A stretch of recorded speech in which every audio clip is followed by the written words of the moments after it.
العظیم اعوذ باللہ من الشیطان اللعین الرجیم بسم اللہ الرحمن الرحیم الحمد للہ الذی علا فی توحد ودنا فی تفرد وجلا فی شانہ وعظما فی ارکانہ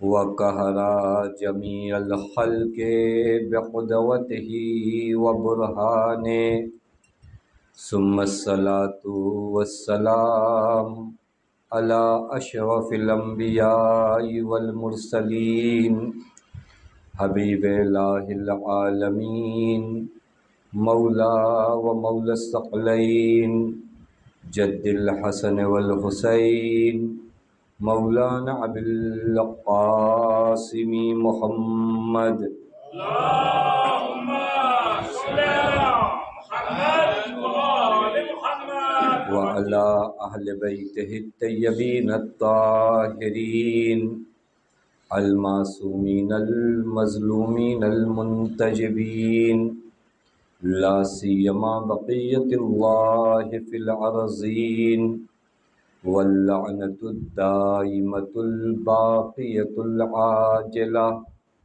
علی اعدائہم ومنکری فوائلہم وغاصبی حقوقہم ومخربی شریعتہم ومبغضی شیعتہم اجمعین من العانی الی یوم الدین اما بعد فقد قال اللہ الحکیم فی محکم کتابہ بسم اللہ الرحمن الرحیم وجعلنا منہم ائمۃ یہدون بامرنا لما صبروا وکانوا بآیاتنا یوقنون صلوات پر محمد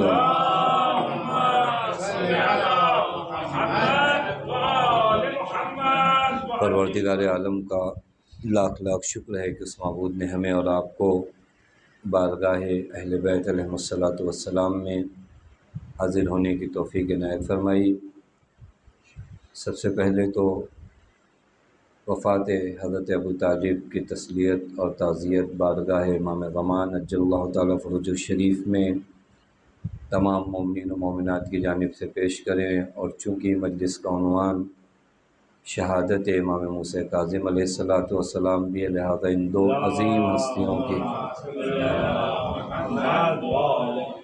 شہادت کی تعزیت اور تسلیت بارگاہ امام زمان میں پیش کرتے ہیں۔ کچھ باتیں آپ کے حضور میں بہت جلدی کرنی ہے، چونکہ دو عظیم ہستیاں اسلام کی اور انسانیت کی کہ جن میں سے ایک پر بھی گفتگو کرنے کے لیے وقت ناکافی ہے، لیکن بہت تیزی کے ساتھ کچھ باتیں آپ کی خدمت میں عرض کروں۔ سب سے پہلی ذات جناب ابو طالب علیہ الصلوۃ والسلام کی ہے، محسن اسلام، محسن دین، پیغمبر اکرم کے لیے اگر کوئی ذات عشق کا نمونہ اول مرحلے میں بیان کی جا سکتی ہے تو ذات حضرت ابی طالب ہے، کہ جنہوں نے عشق پیغمبر، محبت پیغمبر، مکتب اور دین کے لیے اپنا نہ یہ کہ اظہار جذبہ قربانی کیا، بلکہ جو کچھ تھا جناب ابو طالب نے راہ نشر دین میں، راہ بقائے دین میں قربان کر دیا۔ اگر آپ غور کریں واقعاً یہ بعض اشکالات اور اعتراضات جب ہوتے ہیں، میں بہت تعجب میں ہوں کہ واقعاً جناب ابو طالب کی شخصیت کو مولا کائنات کی دشمنی میں لوگوں نے کہاں پہنچا دیا کہ ہم ایمان ابو طالب کو ثابت کرنے میں لگ گئے، وگرنہ جناب ابو طالب کی شخصیت وہ ہے جو آئیڈیل ہے، نمونہ عمل ہے صاحبان ایمان کے لیے، کہ کس طرح اپنے مذہب کے لیے، اپنے مکتب کے لیے، اپنے دین کے لیے تم اپنا سب کچھ قربان کر دو۔ یہ نمونہ عمل ذات ہے، نہ یہ کہ بیٹھ کر ثابت کیا جائے کہ جناب ابو طالب مومن تھے یا جناب ابو طالب کافر تھے۔ یہ مرحلہ ہے جو دشمنوں نے یہاں تک پہنچایا ہے۔ بنی امیہ کی سازشوں میں ایک اہم سازش جو تھی وہ عظیم شخصیات کی ذوات کو مجروح کرنا، چونکہ جس نے بھی ان کی نظر میں دین کے لیے زیادہ قربانی پیش کی تھی اس کی شخصیت کو مجروح کرنا تھا۔ آپ غور کریے گا، چونکہ یہ ظاہراً اگر اسلام لے کر آئے تھے، ان کا اسلام سے کوئی تعلق نہیں تھا، لہذا تمام وہ عظیم ہستیاں جنہوں نے اسلام کے لیے، جنہوں نے دین کے لیے اپنا سب کچھ قربان کیا، ان کے خلاف انہوں نے خوب پروپیگنڈا کیا، ان کے خلاف خود باتیں بنائی گئیں، اور جناب ابو طالب علیہ السلام کے حوالے اس طرح کہا گیا کہ جناب ابو طالب کافر تھے۔ امام معصوم سے کسی نے پوچھا، امام نے فرمایا وہ اولیاء خدا میں ایک ولی تھے، تم جناب ابو طالب کے ایمان کی باتیں کرو۔ میں ایک روایت دیکھ رہا تھا، امام رضا علیہ السلام فرماتے کہ اگر تمہارا ایمان حضرت ابو طالب کے ایمان پہ نہیں ہے تو کان مسیروں کا الی النار، تو تمہارا ٹھکانہ جہنم میں۔ یعنی اگر تم ابو طالب کے ایمان پہ ایمان نہیں رکھتے، یعنی تم یہ سمجھتے ہو کہ مومن نہیں ہے، تو کان مسیروں کا الی النار، تمہارا ٹھکانہ جہنم میں۔ یا بعض روایات میں کہ حضرت امیر خطبہ دے رہے تھے، ایک شخص کھڑا ہوا، اس نے کہا یا علی، اللہ نے آپ کو اس منزلت پر فائز کیا، آپ کا یہ مقام، آپ کا یہ درجہ، ولیکن ابو کا معذب فی النار، لیکن آپ کے والد جہنم میں۔ حضرت نے فرمایا ما فضل اللہ فاک، چپ ہو جا، اللہ تیرا منہ توڑ دے۔ اس کے بعد مولا نے فرمایا تم جانتے ہو میرے بابا کا مرتبہ کیا ہے؟ حضرت نے فرمایا لو شفع ابی، اگر میرے والد کل قیامت میں شفاعت کرے تمام عالم انسانیت کی، تو اللہ تمام کی نسبت میرے بابا کی شفاعت کو قبول کرے گا۔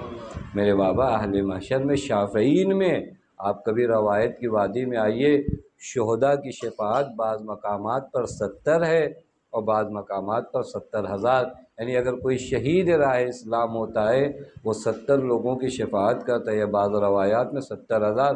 مولا فرماتے میرے بابا کی شفاعت جمیع الناس کے لیے کافی ہے۔ اگر میرے بابا کل روز قیامت شفاعت کریں تو میرے بابا کے ایمان کے بارے میں گفتگو کرتے ہو۔ یا ایک مقام پر امام محمد باقر علیہ السلام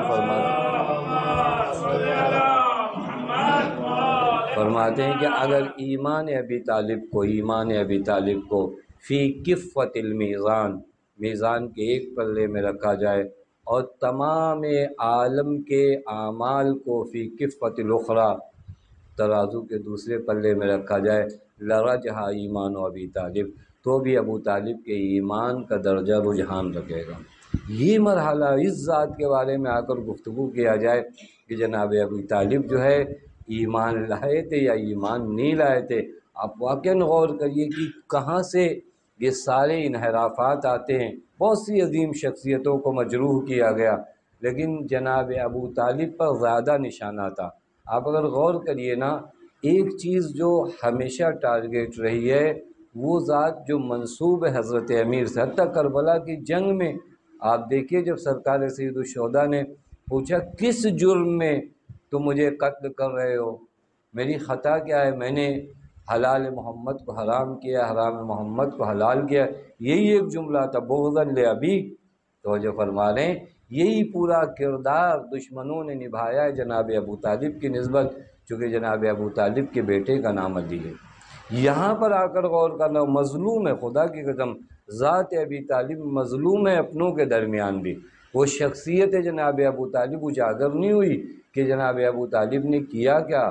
وہ چند اشعار میں ہم جناب ابو طالب کی گفتگو کریں، لیکن واقعاً بیٹھ کر گفتگو ہونا چاہیے جناب ابو طالب پر، کہ واقعاً بعض آج نئے زمانے کے جو اشکالات اور اعتراضات ہوتے ہیں، کہتے نہیں وہ تعصب تھا قبیلے کا، یعنی جب ان سے کہا جاتا ہے کہ اگر جناب ابو طالب کافر تھے تو اس قدر جناب ابو طالب نے دفاع کیوں کیا، اس قدر جناب ابو طالب نے پیغمبر کی جان کیوں بچائی، تو وہ معتزلین کہتے چونکہ پیغمبر بھتیجے تھے اور عربوں کے درمیان ایک خاندانی تعصب ہوتا تھا، اس تعصب کو نظر میں رکھ کے جناب ابو طالب نے یہ سارے کارنامے انجام دیے، وگرنہ ان کا ایمان سے تعلق نہیں تھا۔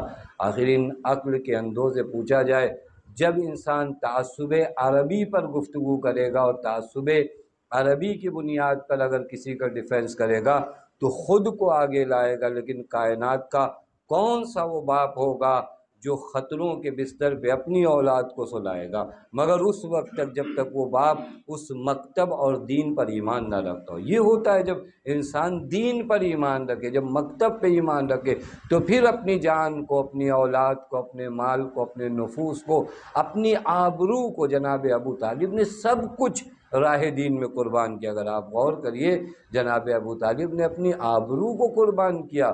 یہی وہ قریش کے افراد تھے جو جناب ابو طالب کی بارگاہ میں آتے تھے اور توسل کرتے تھے کہ خدا کے نزدیک آپ کا وہ مقام و مرتبہ ہے کہ اگر آپ دعا کریں تو اللہ تعالیٰ ہمیں قحط سالی سے نجات دلائے گا۔ یہی محترم جانتے تھے، یہی جناب ابو طالب کے خلاف کیوں کھڑے ہوئے؟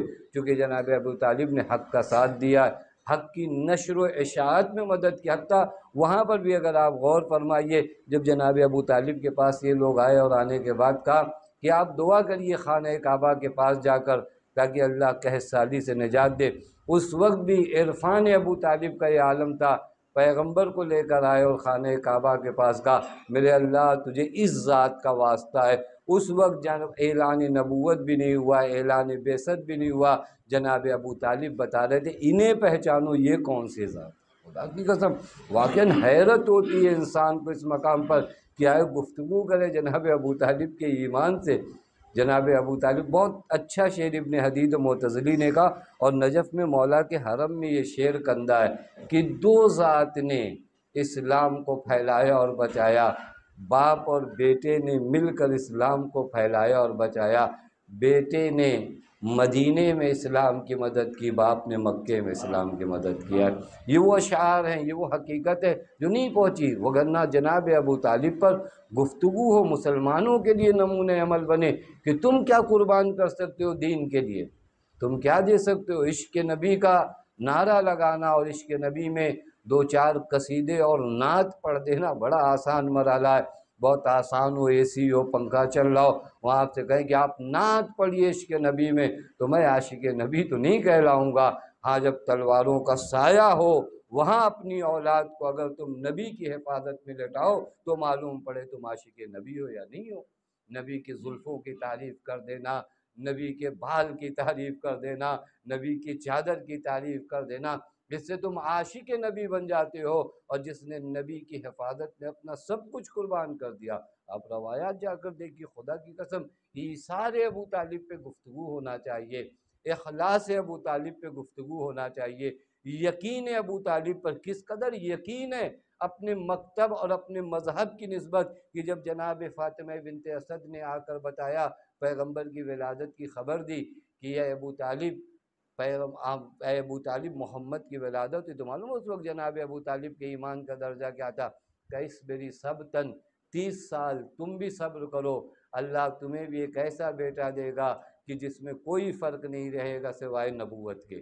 یہ ایمان کا اس وقت درجہ تھا جہاں پر کوئی خبریں لوگوں کو معلوم ہی نہیں تھی، وہاں جناب ابو طالب پیشن گوئیاں کرتے تھے۔ لہذا امام معصوم فرماتے ابو طالب مومن نہیں تھے، اولیاء اللہ میں سے تھے، یعنی ولی خدا میں سے ایک عظیم ولی کا نام ابو طالب ہے۔ اس ذات کے سلسلے میں مظلومیت واقعاً آج بھی یہ ذات مظلوم ہے، آج بھی اس ذات کو لوگوں نے نہیں پہچانا۔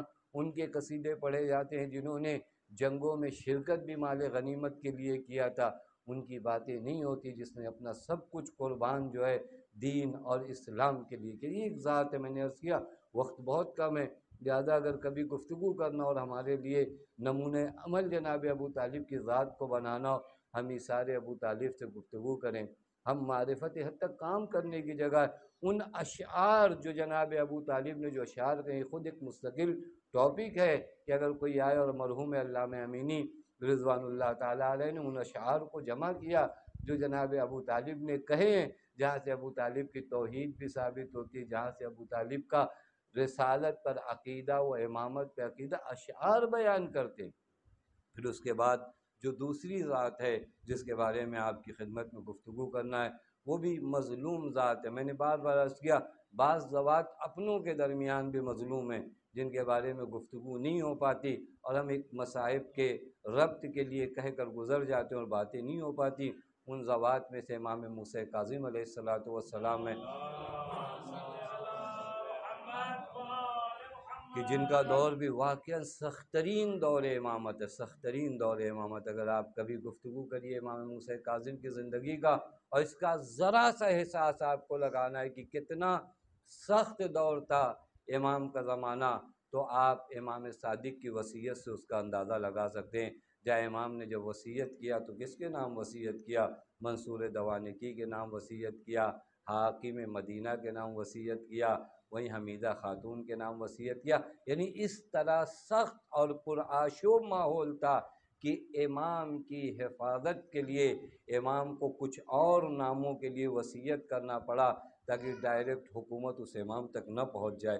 یعنی بعض لوگوں کے ذہنوں میں یہ ہے، جب ہمارے یہاں کبھی کبھار مجلسوں میں پڑھا جاتا ہے کہ پانچویں امام اور چھٹے امام کا زمانہ تھوڑا آسودہ تھا، تھوڑا آسودہ تھا، یعنی بس اتنی مدت تھا کہ بنی امیہ جا رہے تھے، بنی عباس آ رہے تھے، لیکن جہاں ان کا قیام ہوا اور جہاں ان کی حکومت مستقر ہوئی اس کے بعد بنی عباس نے وہ سارے مظالم ڈھائے ہیں جو بنی امیہ سے کم نہیں تھے۔ لہذا اس دور میں بڑا سخت دور ہے۔ حتیٰ میں نے بعض روایات میں دیکھا، آپ بعض شخصیات کو بہت اچھے سے پہچانتے، جناب مومن طاق کو آپ حضرات نے نام سنا ہوگا۔ مومن طاق بہت برجستہ شخصیت ہے اصحاب ائمہ میں سے، لیکن میں نے روایت دیکھا چھٹے امام کی شہادت کے بعد مومن طاق جیسی شخصیت نہیں جانتی کہ ہمارا امام کون ہے۔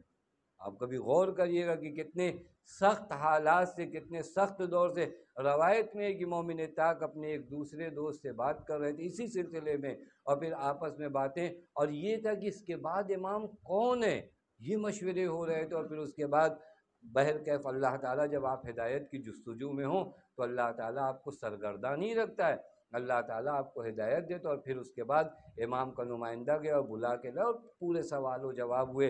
ایک سوال بس اتنا ہی آخر میں کیا کہ امام سے پوچھا کہ آپ کا امام کون ہے؟ تو حضرت نے فرمایا نہیں ہمارا کوئی امام نہیں ہے۔ تو کہا اس کا مطلب آپ امام ہیں۔ یہ دور، یہ سخت دور، آپ کبھی گفتگو کریے کہ امام موسیٰ کاظم کا دور کتنا سخت دور ہے، جہاں اس قدر تقیہ، جہاں اس قدر حق کو چھپایا جا رہا ہے تاکہ حق کو بچایا جا سکے، وگرنہ عام حالات نہیں تھے۔ آج ہمارا زمانہ شاید میں نے شاید یہیں پہ عرض کیا تھا کہ بہت آسان زمانے میں آپ زندگی گزار رہے ہو، جہاں پر بہت سی باتیں آپ کو بڑی آسانی سے معلوم ہو جاتی ہے۔ اس سے پہلے کے حالات اس طرح نہیں تھے۔ ایسے سخت دور میں، ایسے سخت دور میں امام نے کیا کیا، یہ آج کی مجلس کا اگر محور قرار دیا جائے۔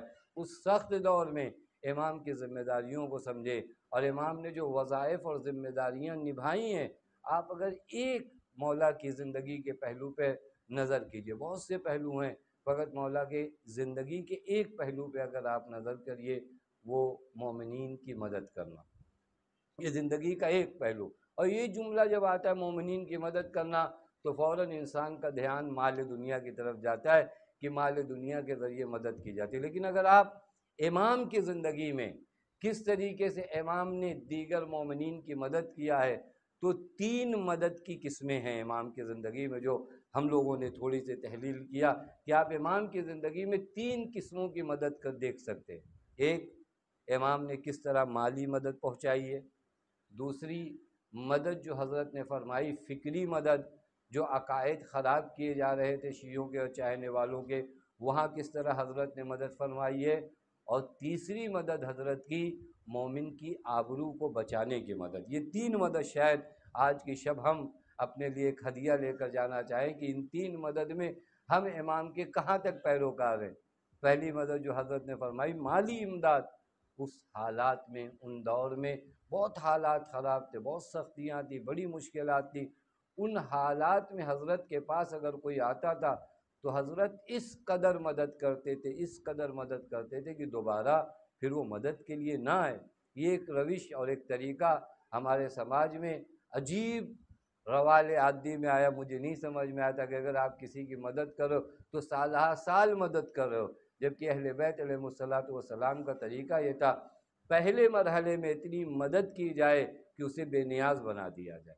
اگر آپ مولا کے زندگی کو ملاحظہ کریے، میں نے ایک جگہ پر دیکھا ایک شخص آیا اور آنے کے بعد کہا مولا ابن السریم، میری حالت یہ ہے کہ میں برباد ہو چکا ہوں، میرے پاس کچھ نہیں۔ حضرت نے فرمایا کیا ہوا؟ کہ مولا میں نے سبزیوں کی کھیتی کیا تھا، اور ہوتا ہے گاؤں وغیرہ میں جو لوگ رہے ہوں جانتے ہیں کبھی کبھار ایسے پرندوں کا جھنڈ آتا ہے، جانوروں کا جھنڈ آتا ہے، پوری سبزیاں خراب۔ اس نے کہا مولا اب کچھ نہیں بچا ہے۔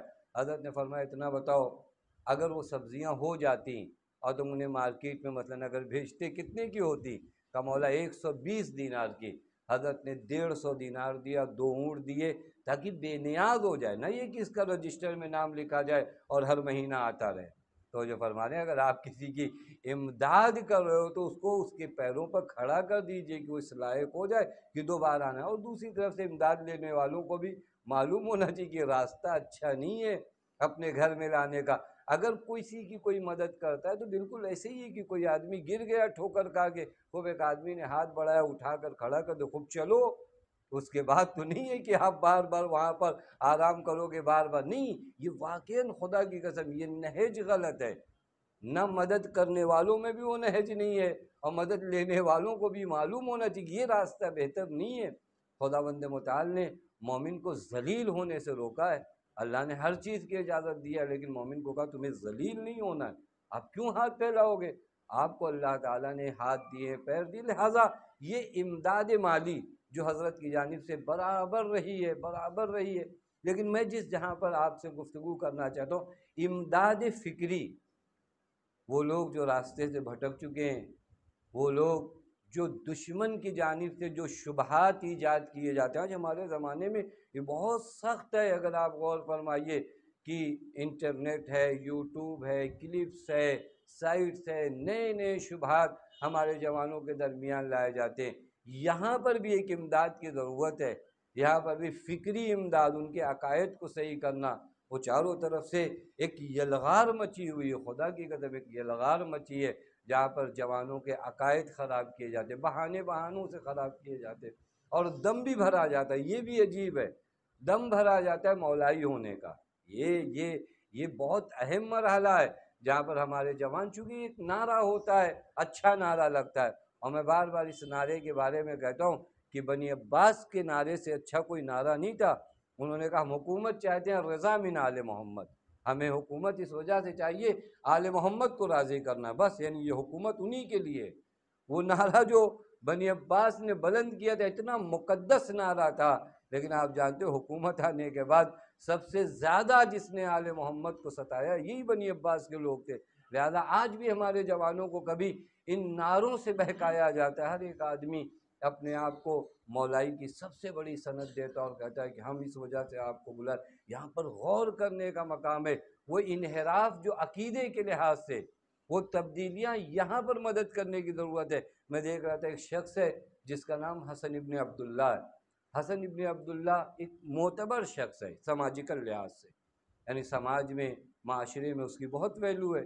حتیٰ زاہد ہے جو تاریخ کی کتابوں میں ملتا ہے، زاہد، عبادت گزار، امر بالمعروف کرنے والا، نہی از منکر کرنے والا، یہاں تک اس کی سماجیکل حیثیت ہے اور پبلک میں وہ ویلیو ہے کہ حکومت وقت بھی اس کے اوپر اعتراض نہیں کرتی، کیونکہ حکومتیں ہر آدمی کو پریشان نہیں کرتی۔ اگر ان کو پتہ ہو 100-200 لوگ ان کے ساتھ ہیں تو پھر اس کے بعد اس آدمی کا وہ خود بخود منافقانہ ایک احترام کرتے ہیں۔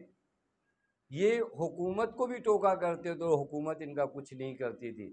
ایک مرتبہ مولا کی بارگاہ میں آئے، حضرت نے فرمایا کہ تمہارا سارا کام اچھا ہے، یہ تمام کام جو تم کرتے ہو وہ مجھے خوش کرتے ہیں۔ بڑا جملہ ہے، اگر حضرت کسی کے بارے میں یہ کہیں کہ تمہارا جتنا کام ہے وہ سب اچھا ہے، میں خوشحال ہوں اس سے، لیکن تمہارے اندر معرفت نہیں ہے، تمہارے اندر معرفت نہیں ہے۔ آدمی حق کو اگر قبول کرنے والا ہو نا تو آدمی آسانی سے کہتا ہے ٹھیک ہے آپ بتا دیجئے، اور ہمارے جیسے آدمی تو اکڑ جائے کہ آپ ہمیں کہتے ہیں کہ معرفت نہیں، ہم اتنے دنوں سے مجلس پڑھ رہے ہیں۔ حضرت نے فرمایا تمہارے اندر معرفت نہیں ہے، کہ مولا کیا کروں؟ حضرت نے فرمایا مسجد النبی میں اتنی کرسیاں لگی ہوئی ہیں جو احادیث پیغمبر بیان کر رہی ہیں ان کے بقول، جاؤ انہی کے پاس کچھ درس حاصل کرو۔ حضرت نے نہیں بلایا کہ میرے پاس آؤ۔ یہ بھی ایک اہم طریقہ ہوتا ہے کہ پہلے انسان کے اندر آپ پیاس کا احساس دلا دو، اسے حق کی تلاش میں لے آؤ۔ اگر ایک مرتبہ احساس جستجو حق انسان میں جاگ جائے تو در اہل بیت کے علاوہ کہیں اور نہیں جائے گا۔ آپ اس کے اندر وہ کیفیت تو پیدا کرو۔ حضرت نے کہا جاؤ ان لوگوں کے پاس جو دین بتا رہے ہیں، اور یاد رکھنا جب جانا تو نوٹ کرنا۔ حضرت نے اسی وقت کہا لکھنا اور وہ تحریر مجھے دکھانا۔ یہ دیکھیں یہ ہدایت ہوتی، فکری ہدایت، تم لکھنا اور وہ تحریر مجھے دکھانا۔ یہ جاتا تھا حضرت کو تحریر دکھاتا تھا، حضرت تمام ان چیزوں کو دیکھتے تھے، کہتے سب باطل ہے۔ یہاں تک ایک مرتبہ حضرت نے فرمایا جو کچھ تم نے سیکھا سب باطل ہے۔ حضرت نے کہا مولا اب میں کیا کروں، اب میرا ہاتھ آپ کے دامن پہ، آپ بتائیے۔ حضرت نے فرمایا ہاں اب تمہارے اندر وہ احساس جستجو حق جاگا ہے، اب تمہیں ہم حقیقت بتائیں گے۔ تو وہ جو فرما رہے ہیں یہ ہوتا ہے انسان کی مدد کرنا، اسے لے آنا۔ یہ ہمارے ہاں اگر ایک آدمی دین کے بارے میں کچھ باتیں جانتا ہے، یہ اس کا حق ہی بنتا ہے کہ وہ آئے اور ان جوانوں کی نسبت مولا کے اس روش کو اپنائے، انہیں انحرافات سے، ان عقائد سے جو باطل کی جانب سے روز افزون اضافے کے ساتھ بھیجے جا رہے ہیں۔ حضرت نے حتیٰ ایک شخص کو کبھی کبھار عرض کیا نا، مالی مدد سے زیادہ جو ہے انسان کی فکری مدد بہت ضروری ہوتی ہے، فکر کے لحاظ سے مدد کے۔ ایک شخص مولا کی خدمت میں آئے، ان سے مولا نے فرمایا وَأَكْثِرْ مِن تَقُولْ، زیادہ سے زیادہ یہ جملہ کہو۔ کہ مولا کون سا جملہ کہوں؟ یہ دیکھیں فکری مدد ہے، یہ ان لوگوں کے لیے مدد ہے جو اپنے آپ کو بہت بڑا دیدار سمجھتے ہیں نا۔ حضرت نے فرمایا وَأَكْثِرْ مِنْ أَن تَقُولْ، زیادہ سے زیادہ یہ جملہ کہو۔ کہا کون سا جملہ کہوں؟ کہا یہ جملہ کہو اللہم لا تجعلنی من المعارین ولا تخرجنی من التقصیر۔ یہ عجیب دعا ہے۔ حضرت نے فرمایا زیادہ سے زیادہ یہ دعا پڑھو۔ مولا کیا؟ کہ اللہم لا تجعلنی من المعارین، اے میرے اللہ مجھے ان لوگوں میں قرار نہ دے، میں آسان ترجمہ کروں، جن کا دین کرائے کا دین ہوتا ہے۔ اے میرے اللہ مجھے ان لوگوں میں قرار نہ دے جن کا دین کرائے کا، معارین آریے سے، آریے کا مطلب ایک چیز آپ نے کسی سے لیا، یہ مائک اگر آپ کرائے پہ لائیں نا تو مجلس ختم ہونے کے بعد لوٹانا ہوتا ہے۔ اگر یہ آپ کا اپنا ہے تو مجلس کے بعد یہیں رکھا ہوتا ہے، لیکن اگر کرائے پہ تو آدمی کرائے کا سامان جلدی واپس کرتا ہے کہ اگلے دن کا کرایہ ہمارے اوپر نہ آئے۔ حضرت فرماتے اللہم لا تجعلنی من المعارین، دعا کرو یہ میرے اللہ میرا دین، دیکھیں یہ ہدایت فکری ہے، میرا دین کرائے کا دین نہ ہو۔ معلوم ہو ایک دین کرائے کا ہوتا ہے، یہ شب قدر آتا ہے اور دوسرے دن شب قدر جیسے گزرتی ہے یہ کرائے کا دین واپس۔ یہ رمضان المبارک میں ایک مہینہ ہوتا ہے، یہاں عید الفطر کی نماز ہوئی، یہ کرائے کا دین واپس۔ یہ کرائے کا دین عاشورہ کو آتا ہے، یہاں 11 محرم ہوئی، یہ کرائے کا دین دکھائی نہیں دیتا۔ کرائے کا دین مسجدوں میں دکھائی دیتا ہے، گھر میں نہیں دکھائی دیتا۔ کرائے کا دین امام بارگاہوں میں دکھائی دیتا ہے، سوسائٹی میں نہیں دکھائی دیتا۔ کرائے کا دین مجھے خاص خاص جگہوں پر، کرائے کا دین ہے نا، خاص خاص مقامات پر، مسجد میں ہوں تو مسجد میں بیٹھ کر جھوٹ بولوں، تو باہر جھوٹ بولیں گے آپ۔ یہ کرائے کا دین نہیں چاہیے، یہ کرائے کا دین جو ہوتا ہے کافی نقصانات پہنچا۔ حضرت فرماتے دعا کرو اللہم لا تجعلنی من المعارین، میرے اللہ مجھے ان لوگوں میں قرار نہ دے جن کا دین آریئی دین ہوتا ہے۔ ابھی ہے بعض مناسبتوں پہ یہ دین آتا ہے، دیگر بعض مناسبتوں پہ یہ دین چلا جاتا ہے۔ یہ خدا کی قسم یہ دعا ہم اپنے لیے کبھی، میں کم سے کم اپنے لیے غور کروں کہ یہ آریئی دین کب تک، یہ آریئی دین بعض مقامات تک ہے، ایک سخت گھڑی آتی ہے یہ کرائے کا دین سب سے پہلے جاتا ہے۔ تھوڑا سے فضا ماحول سازگار ہے یہ کرائے کا دین ہے۔ ایک تلوار ابن زیاد کی جانب سے اگر آ جائے یہ کرائے کا دین جو ہے اپنے گھر میں نہ جانے کہاں چھپ کر بیٹھ جاتا ہے۔ لیکن وہ دین جو ثابت دین ہوتا ہے، وہ جس طرح میدان قتال میں ہوتا ہے اسی طرح مسجد میں ہوتا ہے، اسی طرح بازار میں ہوتا ہے۔ دین ثابت کہیں نہیں بدلتا، لہٰذا آپ سے بار بار دعاؤں میں کہا جائے ثبت قلبی، ثبت قلبی کا معنی کیا ہے؟ یہی کہ میرا دین کرائے کا دین نہ ہو، یہ ثابت قدم رہوں میں، یہ حضرت نے ہدایت فرمایا، پھر فرمایا وَلَا تُخْرِجْنِي مِنَ التَّقْصِيرِ، خدا کی قسم یہ دعا بہت مختصر سی دعا ہے، اللہم لا تجعلنی من المعارین ولا تخرجنی من التقصیر، بس اتنی دعا ہے۔ اور مجھے خارج نہ کر، کہاں سے خارج نہ کر؟ کہ میں اپنے آپ کو تقصیر سے خارج مانوں، یعنی کیا؟ راوی نے بھی یہ سوال کیا، مولا راوی ہم سے ایک درجہ بلند تھا، وہ سمجھتا تھا، اس نے کہا مولا معارین میں سمجھ گیا، یہ تقصیر سمجھائیے، ولا تخرجنی من التقصیر، کہ مجھے مقصر ہونے سے خارج نہ کر۔ حضرت نے فرمایا اس کا مطلب یہ ہوتا ہے جو کچھ بھی راہ خدا میں کرو بس یہ سمجھنا کہ کم کیا ہے، جس دن تم نے سمجھا کہ زیادہ کر دیا ہے وہیں سے شیطنت کی ابتدا شروع ہو جاتی ہے۔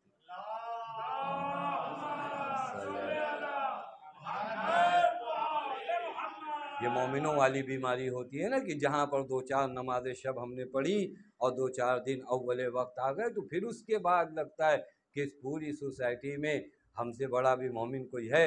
ہم کو لگتا ہے اگر بارش بھی ہو رہی تو ہماری وجہ سے، اگر سورج بھی نکل رہا ہے۔ یہ وہ مرحلہ ہے جہاں کے بعد شیطنت کی ابتدا، پھر اس کے بعد آپ نماز پڑھیے، پھر اس کے بعد آپ روزہ رکھیے، جہاں آپ کے اندر یہ آیا مولا فرماتے دعا کرو ولا ہمیشہ انسان اپنی نسبت یہ سمجھے کہ واقعاً میرا عمل کم ہے، اور یہ تکلف کی بات نہیں ہے، یہ ایسا نہیں ہے کہ میں آپ سے کروں نہیں آپ کا عمل زیادہ ہے، آپ سمجھیے کم، حقیقت میں کم ہے، حقیقت میں ہم کم ہیں نعمت خدا کے مقابلے میں۔ پورے آپ کو ماہ رجب میں دعا نہیں پڑھائی گئی، یا من یؤتی الکثیر بالقلیل، اے وہ خدا جو بہت زیادہ دیتا ہے ہمارے قلیل عمل کے مقابلے میں۔ یہ پوری تعلیم 1 مہینے کی دی گئی ہے کہ خدا کی جانب سے جو ملا کثیر ہے، تمہاری جانب سے جو گیا وہ قلیل ہے۔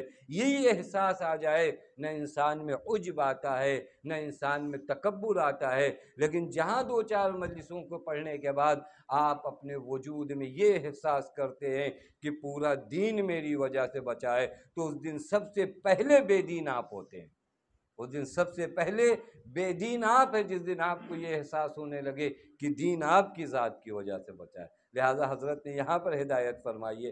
اسی طرح حضرت نے اپنے اور مقامات میں، اگر ان موارد کو بھی یاد کروں جہاں حضرت نے ہدایت فکری کے باب کو کھولا ہے، حضرت نے ایک مقام پہ فرمایا وجدت علم الناس فی 4 4 چیزیں ہیں جو تمام علم کو اپنے اندر سمیٹے ہوئے ہیں۔ اب یہ پوری ایک مجلس ہے، اگر ایک مرحلے میں پڑھوں، ان تعرف ربک، اپنے رب کو پہچانو، ان تعرف ما صنع بک، اپنے آپ کو پہچانو، ان تعرف ما اراد من، یہ پہچانو کہ تمہاری ذمہ داری کیا ہے، ان تعرف ما یخرجک من دینک، اس چیز کو پہچانو جو چیز تمہیں دین سے نکال دیتی۔ یہ ہدایت فکری ہے۔ کبھی میں اپنے رب کے بارے میں سوچوں، کبھی اپنے بارے میں، یعنی خدا شناس، خود شناس، خطرہ شناس، وظیفہ شناس، میں اپنی ذمہ داریوں کو پہچانوں، میں خطروں کو پہچانوں۔ کون سے خطرے؟ مجھے یہ تو نہیں ہے کہ ایک مرتبہ اگر میں نے کلمہ پڑھ لیا تو اب میرے دین پہ کوئی خطرہ نہیں۔ ہمیں تو یہی بتایا جاتا ہے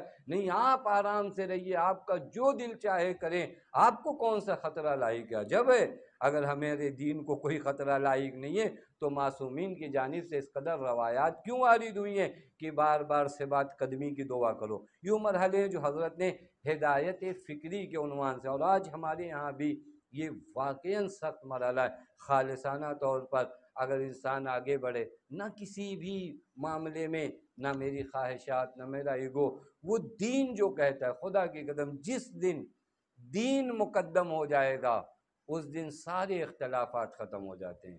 جہاں دین پس پشت ہوتا ہے، دین عموماً آپ کہیں گے مولانا دین ہر جگہ ہے، دین نہیں ہے، دین بیساکھی بن کر میرے مرحلے کو آگے کر رہا ہے۔ دین جس دن حق بن جائے، آگے آ جائے، دین سب کچھ ہو میں کچھ نہ رہوں، اس دن ساری مشکلات کا حل یہی ہے، اور یہی ہوتا ہے جب دین سب کچھ ہو۔ یہ دوسرا مرحلہ ہوا مدد کا آخری اور تیسرا مرحلہ عرض کروں اور آپ کی زحمت تمام کروں، وہ آبرو کی مدد۔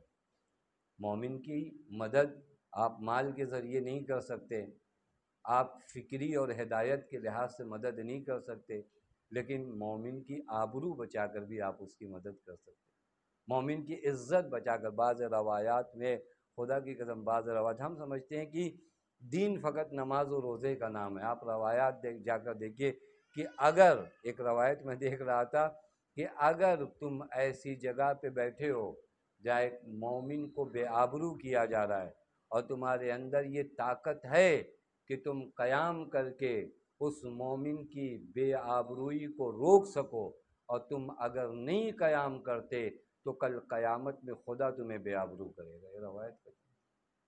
ہم کہتے ہیں ہماری کیا ذمہ داری ہے؟ اگر تمہارے اندر یہ طاقت تھی کہ تم اس مومن کی عزت کو بچا سکتے تھے اور تم نے نہیں بچایا، تم خاموش گزر گئے، تو رؤوس الخلائق کے سامنے اللہ تعالیٰ کل قیامت میں انسان کو بے آبرو کرے گا۔ یہ بعض روایات ہیں، حتیٰ میں روایت دیکھ رہا تھا حضرت کے باغ میں، دیکھیں آبرو کس طرح بچائی جاتی ہے۔ ایک آخری مرحلہ آپ کی خدمت میں کروں، حضرت کے باغ میں کھجور توڑی جا رہی تھی۔ اس زمانے میں کھجور کا جب موسم ہوتا تھا تو باہر سے مزدور بلائے جاتے تھے۔ کھجور توڑی جا رہی ہے، باہر سے مزدور آئے ہیں۔ اب مزدوروں میں سے بعض مزدور ایسے تھے جو چور تھے۔ اس ایک مزدور نے کچھ کھجور توڑی اور ایک خوشہ کھجور کا دیوار کے اس طرف اٹھا کر پھینک دیا، تاکہ رات میں جب جانے لگوں شام میں تو وہ خوشہ جو وہاں پھینکا ہے اسے اٹھا کر لے کے جاؤں۔ مولا کا ایک غلام ہے جس کا نام محتب ہے یا محتب، وہ دوڑا ہوا حضرت کے پاس آیا اور کہا آپ یہاں تشریف فرمائیں، وہاں اپنی زبان میں کہا جائے پورا باغ لٹ جائے گا۔ حضرت نے فرمایا کیا ہوا؟ کہا یہاں پر کچھ مزدور آئے ہیں، انہوں نے اس طرح کھجور کے خوشے باہر پھینکے اور آپ یہاں ہیں۔ حضرت نے فرمایا تم جاؤ۔ دیکھیے توجہ ہے، آبرو کس طرح بچائی جاتی ہے۔ ہمارے یہاں اگر مسئلہ 2 آدمی سے حل ہوتا ہے تو پورا محلہ جمع کیا جاتا، نہیں 8-9 لوگ اور بھی ہیں۔ اگر 2 آدمی جا کر مومن کا اختلاف ختم کر سکتے ہیں، یہ 8-10-15 آدمی آپ نے کس لیے جمع کر رکھے ہیں؟ یہ کون سی آبرو بچانا ہوا؟ حضرت نے فرمایا تم جاؤ اور پھر اس غلام کو بلائے۔ دیکھیں آبرو کی بات ہے نا، اتنے لوگوں کے سامنے ذلیل و رسوا تو نہیں کرنا ہے۔ حضرت نے اس غلام کو بلایا، حضرت نے فرمایا بھوکے ہو؟ کہ نہیں مولا بھوک نہیں ہے۔ حضرت نے فرمایا لباس نہیں ہے؟ کہ نہیں لباس بھی ہے۔ حضرت نے فرمایا پھر چوری کیوں کرتے ہو؟ اس نے کہا اشتہائی، تو یہ جملہ بہت اہم ہے مولا، عادت ہو گئی، اشتہا ہے چوری کی، اور خدا نہ کرے انسان گناہوں کے اس مرحلے میں چلا جائے جہاں گناہ اشتہا بن جائیں، جہاں گناہ اشتہا بن جائیں۔ حضرت نے فرمایا وہ خوشے کھجور جو تم نے اٹھا کر پھینکا وہ بھی تمہارا، تمہاری مزدوری بھی۔ بس کہنے کا مطلب فقط اتنا تھا، آبرو اگر مومن کی پامال ہو رہی ہے تو اہل بیت علیہ الصلوۃ والسلام کو پسند نہیں ہے۔ اور اگر آپ کو یقین نہیں آ رہا ہے تو جا کر علی ابن یقطین کا واقعہ دیکھیے۔ علی ابن یقطین وہ ذات ہے کہ جس کے بارے میں امام فرماتے ہیں روز عرفہ ابتدا سے لے کر انتہا تک میں نے علی ابن یقطین کے لیے دعا کیا ہے۔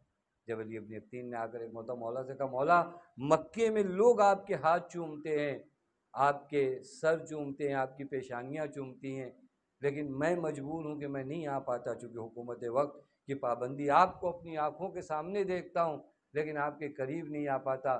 تو حضرت نے فرمایا گھبراؤ نہیں، پورے روز عرفہ ہم نے تمہارے لیے دعا کی ہے۔ بڑی بات ہے اگر امام معصوم کسی کے لیے جملہ فرمائے، لیکن وہی علی ابن یقطین کو حضرت نے ملاقات سے منع کر دی۔ کیوں؟ چونکہ علی ابن یقطین سے ایک ایسی خطا ہوئی تھی جو حضرت کو برداشت نہیں ہے۔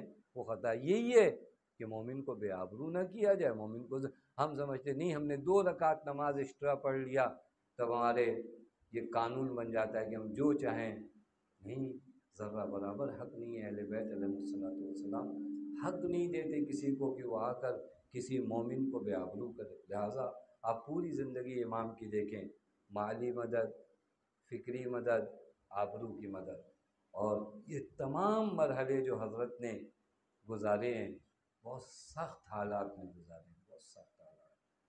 14 سال تک امام قید خانے میں رہے، 14 سال تک حضرت قید خانے میں رہے۔ حضرت کی اولاد حضرت کا انتظار کرتی ہے۔ 4 سال تک لگاتار امام قید خانے میں رہے۔ بعض علماء بیان کرتے ہیں کہ معصومہ کم ہر کسی سے دریافت کرتی تھی کہ کسی کو میرے بابا کی خبر ہے کہ میرا بابا کس حال میں۔ واقعاً بیٹیوں کی محبت، بیٹیوں کی الفت باپ سے کیا ہوتی ہے اس کا اندازہ کون لگا سکتا ہے؟ آپ لگا سکتے ہو، آپ صاحب اولاد ہو۔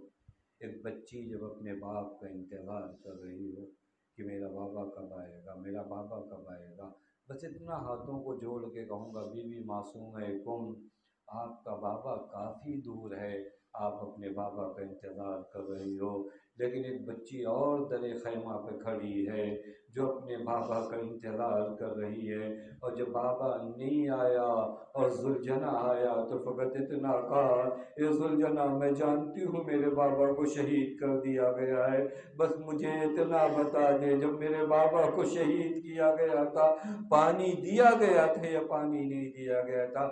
ارباب ادا، عجیب مظلومیت ہے امام کاظم کی، عجیب مظلومیت ہے۔ میں ایک تاریخ میں دیکھ رہا تھا، دادی اور امام موسیٰ کاظم یعنی صدیقہ طاہرہ اور امام موسیٰ کاظم کے مصائب میں ایک عجیب شباہت ہے۔ معلوم ہے کیا ہے؟ جب امام موسیٰ کاظم کو قید خانے میں رکھا گیا اور وہ ملعون آتا ہے امام کو دیکھنے کے لیے تو کچھ بھی نظر نہیں آیا، اس نے کہا کہ چراغ روشن کیا جائے، اور جب چراغ روشن ہو گیا تو اس نے دیکھا تو ایک جملہ کا، وما الملحفہ، یہ لحاف اور یہ چادر کیسی پڑی ہوئی ہے؟ کسی نے کہا یہ چادر نہیں ہے، یہ موسیٰ کاظم ہے، اس قدر لاغر ہو گئے ہیں۔ یہ ایک مرحلہ یہاں پر دیکھا تھا اور ایک مرحلہ صدیقہ طاہرہ کا تھا۔ کل خیال زہرا ایک سائے کی طرح ہو گئی تھی، اسی طرح امام موسیٰ کاظم کے جسم اطہر ایک سائے کی طرح ہو گیا۔ ارباب اعضاء، بڑا سخت مرحلہ ہے۔ آپ جانتے ہو امام کو زہر دیا گیا، ظالموں نے اتنے مصائب اٹھائے، اس کے بعد بھی حضرت کو زہر دیا گیا۔ اللہ نے غربت کوئی ہے نہیں جو امام کے سرانے بیٹھے، لیکن ہاتھوں کو جوڑ کے کہوں گا، اے میرے آقا کوئی تھا نہیں لیکن امام رضا تو آ گئے۔ اعجاز امامت سے ہائے کوئی اس حسین مظلوم سے پوچھے جو کوہنیوں کے پر اپنی بہن کو اشارہ کر کے کہتا زینب خیمے میں واپس چلی جاؤ۔ بس ارباب اعضاء، شہادت واقع ہوئی ہے، لاشاں بڑے غریبانہ انداز میں اٹھائے، مزدوروں نے امام کے تابوت کو اٹھایا ہے۔ بعض علماء پڑھتے ہیں جنازہ جو ہے کافی وزنی تھا، جبکہ امام کے جسم اطہر کا وزن کچھ رہ نہیں گیا تھا۔ جانتے ہو کیوں تھا؟ چونکہ ہتکڑیاں بیڑیاں اب بھی اس تابوت میں تھی۔ اللہ اللہ، بعض روایات میں ہے یہ ہڈیاں ٹوٹ چکی تھی امام کی ان لوہوں کی سختیوں کی وجہ سے۔ مزدوروں نے جنازہ اٹھایا، آواز دی گئی رافضیوں کا امام ہے۔ بس ارباب اعضاء، شیعوں کو خبر ملی ہے، اپنے مولا کا جنازہ بڑی شان سے اٹھایا، بس ہاتھوں کو جوڑ کے کہو مولا جنازہ اٹھا تھا غربت کے انداز میں لیکن دفن بڑے شان و شوکت میں ہوا۔ ہائے کربلا میں زہرا کا لال جس کا جنازہ تھا گھوڑے کی ٹانپوں سے پامال کیا جا رہا تھا، ایک بہن تھی جو آواز دیتی تھی یا جدہ صلو علیک ملیک السما۔